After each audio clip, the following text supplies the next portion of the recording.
Pit Bull is the most misunderstood class of dogs. I say class because the term Pit Bull doesn't apply to just one breed of dog. This class includes the American Pit Bull Terrier, the Staffordshire Terrier, and the Bulldog. For years, Pit Bulls have been wrongfully depicted by society as vicious, dangerous, and unforgiving creatures.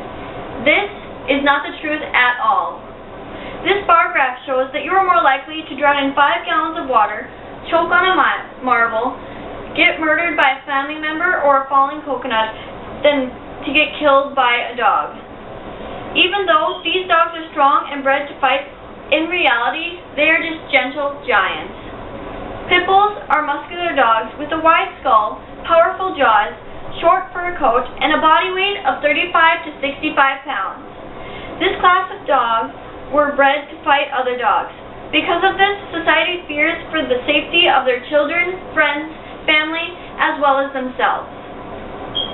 The Pit Bull used to be a respected class of dog up into the early 1900s. They played an important role in World War I. They were trained to sniff out bombs, deliver messages, and find soldiers.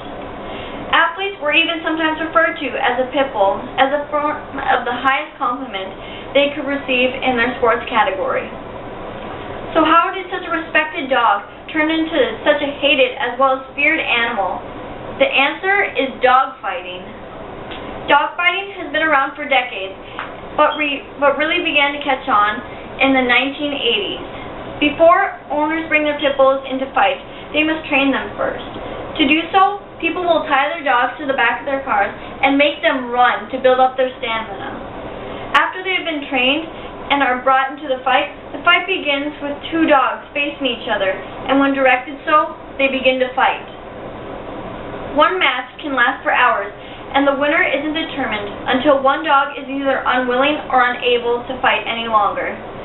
The owner of the losing dog will usually choose to hang, electrocute, or drown their dog.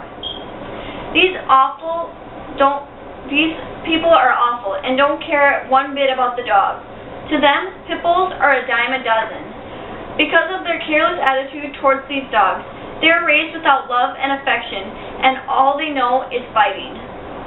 This kind of treatment and behavior towards Pit Bulls are the reasons why they attack.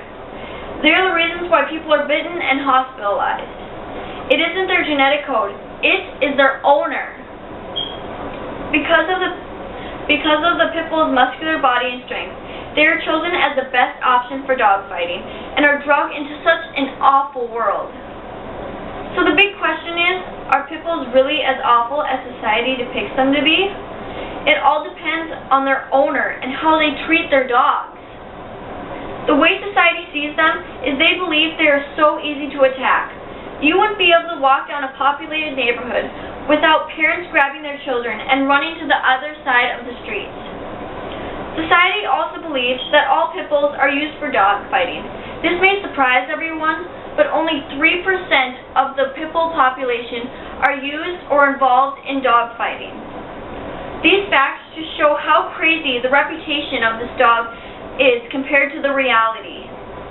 But it's not the dog's fault. It is the owners. Because of owners decide to mistreat and misuse these dogs because of their capabilities, they suffer a bad reputation and, even worse, their health. This class of dogs have been put through so much torture, not only by their cruel owners, but from society as well. But Pit Bulls are so forgiving and loyal. Some dogs are lucky enough, when their owners are caught, the dogs are taken away from their owners. They have a second chance, and after a little loving care, they can turn into the most loving animal you could ever have as a pet. If a Pit Bull is raised to be angry and violent, that's exactly what it will turn out to be. If they are raised with lots of love, they'll turn out to be a loving and caring creature. This doesn't only happen with Pit Bulls, but with other dogs, animals, and even humans as well. Pit Bulls are just feared because of what they are capable of. It's all about treating them the way you would want to be treated. So the next time you meet a Pit Bull, remember that saying, don't judge a book by its cover.